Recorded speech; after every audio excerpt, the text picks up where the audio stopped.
on her hands. She needs to select her own running mate. You know that Josh Shapiro and Mark Kelly are getting a lot of attention. Which of the two of them, in your opinion, based on data, stands a better chance of delivering to the Democratic column their home state? Yeah, you know, sometimes the data tells us a lot, and sometimes the data gives us a little question. Here's what we know. We do have up-to-date data on Josh Shapiro. Look at this. His favorable rating in 2024 in Pennsylvania, 61%. Mark Kelly, interestingly enough, we don't actually have any recent polling data. We do know that he was the strongest Dem statewide in 2022. But for my money, Mr. Smerconish, I would choose this gentleman if you're trying to deliver a state, because the fact is Pennsylvania has 19 electoral votes. Arizona only has 11. You put those 19 in your column, that shrinks the GOP's possibilities and Donald Trump's possibilities much more than if, let's say, the 11 go over to the Republican side. That's not as nearly as an impediment as much as if Donald Trump wins Pennsylvania, it's going to be awfully difficult for Kamala Harris to win this election. Still possible, but difficult.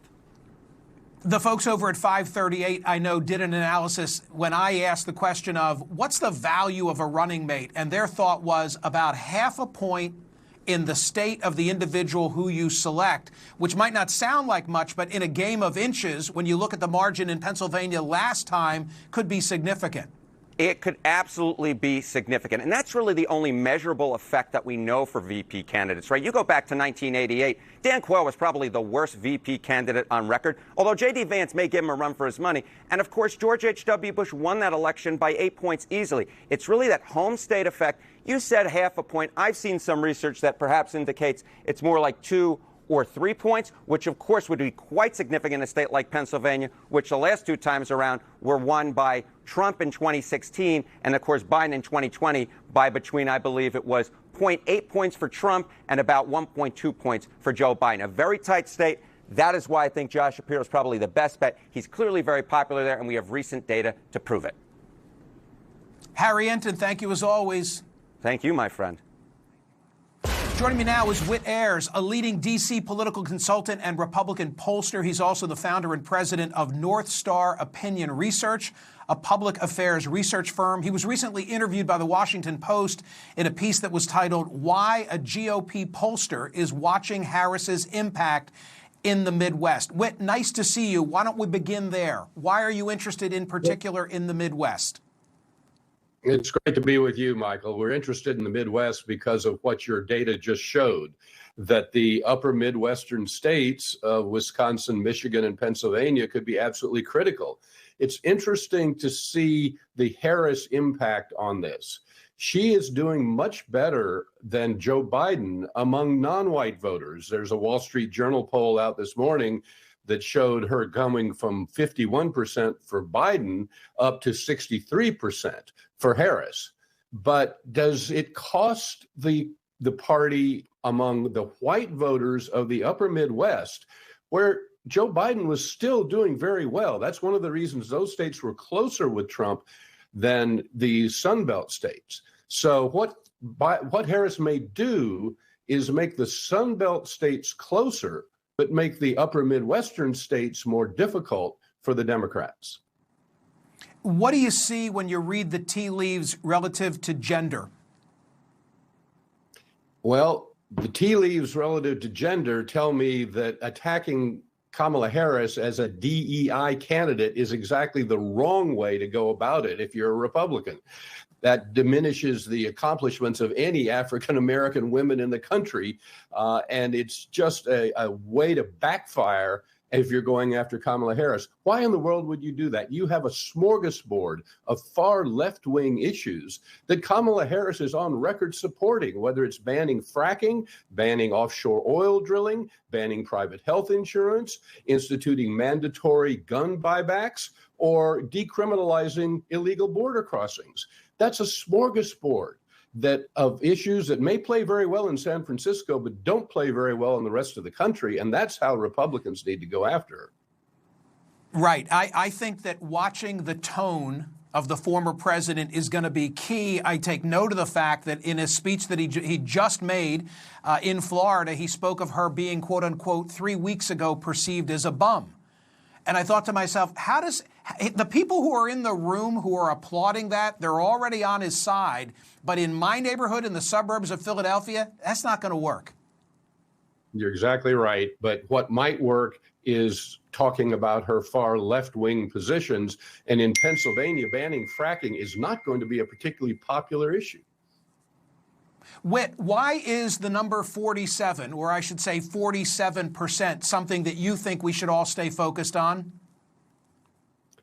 Donald Trump got 46% of the popular vote in 2016 when he won. He got 47% of the vote in 2020 when he lost. He seems to have a ceiling right around 47%. He never had a majority of the country who approved of his job performance when he was president. So if Donald Trump can break through that. Oh, we lost Whit.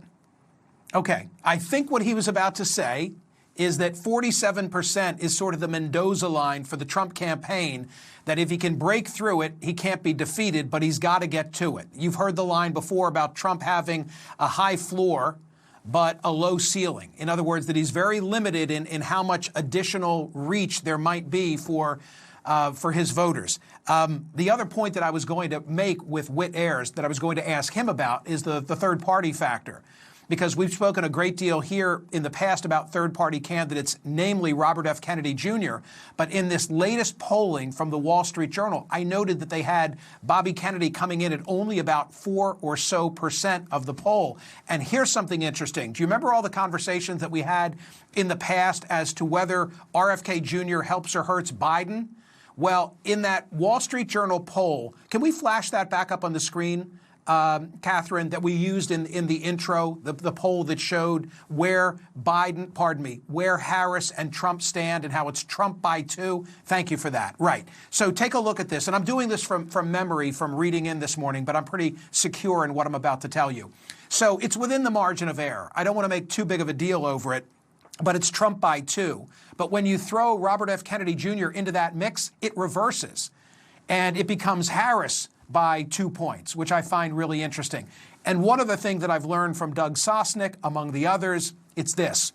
When you look at the national data, always remember that in this case, Vice President Kamala Harris probably has to be up by 4 to 4.5 so as to indicate that she's doing what's necessary in the Electoral College. So if you see Harris tied or Harris by 2, it's probably not where she needs to be based on what we saw in 2020 and based on what we saw in 2016.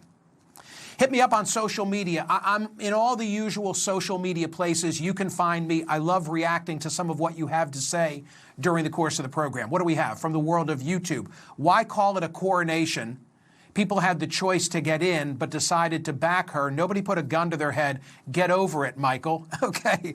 So travel with Ravi. I guess Ravi's a travel agent. Are there still travel agents? Yes, there are. Responding to me previously here, saying that I thought what was in the best interest of the vice president, of the Democratic Party, and the nation was a competition. You know, let her earn it by standing on this stage and competing with the likes of Gavin Newsom and Josh Shapiro and Mark Kelly and Bashir and Cooper, et cetera, et cetera, et cetera. Therefore, there wouldn't be a perception that it had been handed to her, that she had emerged victorious from this process. And by the way, Ravi, I wasn't alone. I thought that. Carville thought that. Nate Silver thought that. Many, many people thought that was the best thing. It's not where we are because nobody wanted to step in front of the freight train that is now the Harris campaign. Still to come, will the next 8 weeks of the presidential election match the last? Could they? With only 101 days left until Election Day, what can previous presidential campaigns tell us about what's in store this November? Historian Douglas Brinkley is here to weigh in. And as usual, I want to know what you think. Answer to